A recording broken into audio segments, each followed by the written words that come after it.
জুজুলিত পৰিণত বুঢ়াচাপৰিৰ উচ্ছেদস্থলী।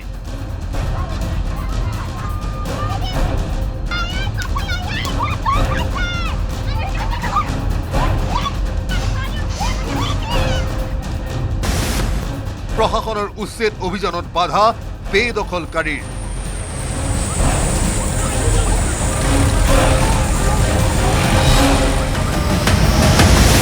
হাতে হাতে দা লাঠি লৈ বাধা কিশোৰ মহিলাৰ।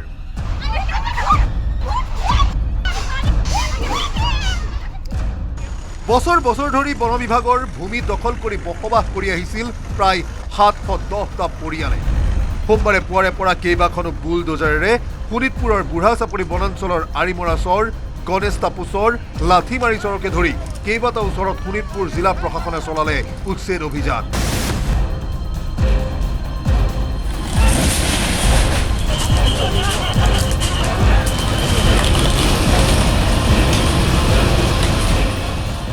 আৰক্ষী প্ৰশাসন বনৰক্ষীৰ বৃহৎ দলৰ উপস্থিতিত চলিল উচ্ছেদ। ৬,২০০ বিঘা ভূমি বেদখল মুক্ত কৰাৰ লক্ষ্য প্ৰশাসনৰ। বেদখলকাৰীক ১৫ দিনৰ সময়সীমা বান্ধি দিছিল প্ৰশাসনে।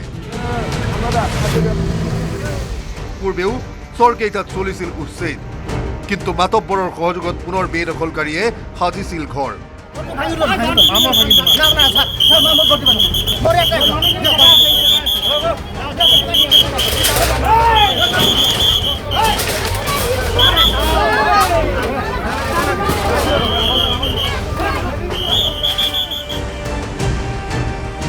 ইপিনে জাননী দিয়াৰ পাছতো মাতব্বৰ তথা দালাল গিয়াছুদ্দিন ওৰফে কেঁচুৱে ধন সংগ্ৰহ কৰাৰ অভিযোগ বেদখলকাৰীৰ। চৰাঞ্চলৰ প্ৰতিটো উচ্ছেদিত পৰিয়ালৰ পৰা ২০,০০০কৈ টকা লোৱাৰ অভিযোগ। এইবিলাক মাতবৰ আছিলে। মাতবৰৰ নাম কি? মাতবৰৰ নামটো মই নাজানো। ইয়াতো আপোনালোকে জাননী দিছিল আগতে?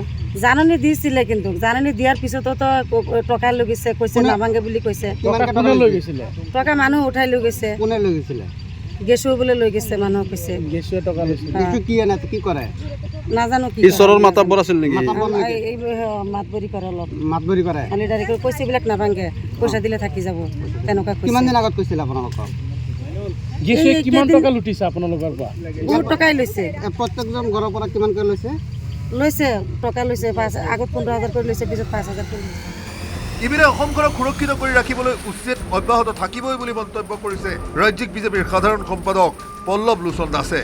যিসমূহ অচিনাকি লোকে আমাৰ ভূমি বেদখল কৰি সত্ৰৰ পৰা লৈ আমাৰ কৃষিভূমি বেদখল কৰিছিলে, বনাঞ্চল বেদখল কৰিছিলে, সেই বেদখল মুক্ত কৰাৰ বাবে ডক্টৰ হিমন্ত বিশ্ব শৰ্মাৰ নেতৃত্বৰ চৰকাৰে সকলো ধৰণৰ প্ৰয়াস কৰিছে। আমি খুব আনন্দিত, সুখী যে পুনৰবাৰ আজি ৫,০০০ বিঘা ভূমি তেজপুৰৰ পৰা আকৌ বেদখল মুক্ত কৰাৰ বাবে মাননীয় মুখ্যমন্ত্ৰীয়ে পদক্ষেপ লৈছে।